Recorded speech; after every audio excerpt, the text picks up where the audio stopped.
ఒకసారి అనిపిస్తూ ఉంటుంది. దేజావు ఏమో అనుకున్నా. కిందికి వచ్చాను. కిందికి వస్తే ఆమె అడిగింది, డబ్బులు ఉన్నాయా అంది. పైసా నై అన్నా. లేవు. డబ్బులు లేకుండా మీ ఇంటికి వచ్చి నాకు రూమ్ కావాలంటే నువ్వేం చేస్తావు? నాకే జావు అంటావు కదా, ముందు బయటికి పోరా అంట. ఆమె ఎవరో తెలీదు నాకు, నేనెవరో ఆమెకు తెలీదు. కానీ ఆమె ఏమంటుంది అని అంటే, నో ప్రాబ్లం, నీకు వచ్చినప్పుడు అన్నది భోజనం చేసావా అని అడిగింది. లేదమ్మా, లేదు తినలేదన్న. అదిగో ఎదురుగా మెస్ ఉంది, అడిగిపోయి నా పేరు చెప్పంటాం. నాకేం అర్థం కావట్లేదు, ఏంది ప్రభా ఇది, నేను బతికే ఉన్నానా కలనా ఇది అనుకుంటున్నాను. నాకు భాష రాదు, నా అవతారం చూస్తేనేమో అడక్క తినేవనిలాగా ఉన్నాను, వస్తేనేమో ఈమె ఎవరో జైన్ లామా. ఆ జైన్ లామా వాళ్ళ ఇంట్లో నాకు ఉండడానికి ప్లేస్ ఇచ్చి ఎదురు వెళ్ళి మెస్సులో భోజనం చేసి వస్తే డబ్బులు లేవంటే మీ అమ్మ పంపించినప్పుడు ఇవ్వంటదా? ఎట్లా సాధ్యం ఇది? It is possible with God. దేవునితో అది సాధ్యం. God can do that miracle in your life. దేవుడు అది చేస్తాడు. నమ్మటానికి కొంచెం కష్టంగా ఉంటుంది. కథలు చెప్తున్నాడు ఈయన. కథలు కాదు, నిజం చెప్తున్నా. ఇదే జరిగింది నా లైఫ్లో. యాజ్ ఇట్ ఈస్గా చెప్తున్నా, జరిగినట్లు. ఇందోర్లో నేను ఎక్కడికి వెళ్ళానో తెలియదు, ఏ ప్రాంతంలో దిగానో తెలియదు, భాష రాదు, ఏ ఇంటికి వెళ్ళాలో తెలియదు.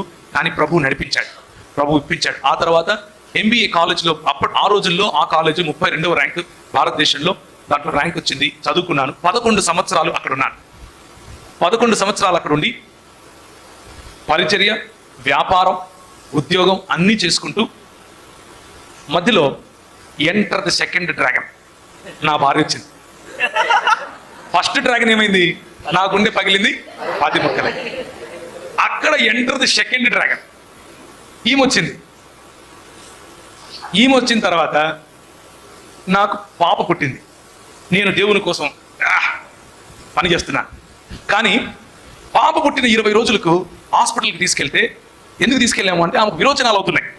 ఎందుకు ఇది అని తీసుకెళ్తే డాక్టర్ అన్నాడు, విరోచనాలు ఏమైనా తగ్గిపోతాయి, కానీ ఈమెకు గుండెలో టెట్రాలజీ ఆఫ్ ఫాలో అనే ఒక రోగం ఉంది అని చెప్పి.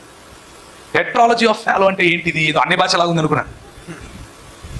మీరు సినిమాలు ఒకవేళ భూమి పుట్టక ముందు వచ్చిన సినిమాలు చూస్తుంటే, అంటే మీరు పరిశుద్ధులే, మీరు చూడరు.